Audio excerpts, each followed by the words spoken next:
Binanggit mo lang ang pangalan yun. Bigla ko tuloy naalala, takot na takot si Biro Sama nun.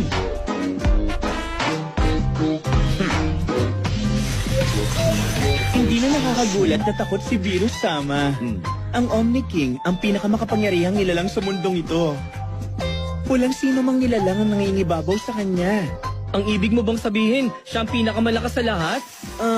Ang subukang alamin ang lakas ng isang nilalang ay masasabi kong masamang gawain ng mga sayan. Hindi naman lumalaban ng Omni King. Pero siya ang pinakamalakas. Pabihira ang lakas niya kahit kanino ka. Anong meron sa kanya? Nung nandun tayo sa tournament, hindi mo ba narinig ang sinabi ni Biro Sama? Ang Omni King, sa sobrang lakas niya, walang dudang kaya niyang wasakin ang lahat ng bagay na gustuhin niya sa isang iglap lang, tulad ng masasamang nilalang. O di kaya planeta, galaxy, o ang buong universe. Kung gugustuhin niya, kaya niya rin burahin kahit ang buong mundo sa isang iglap lang.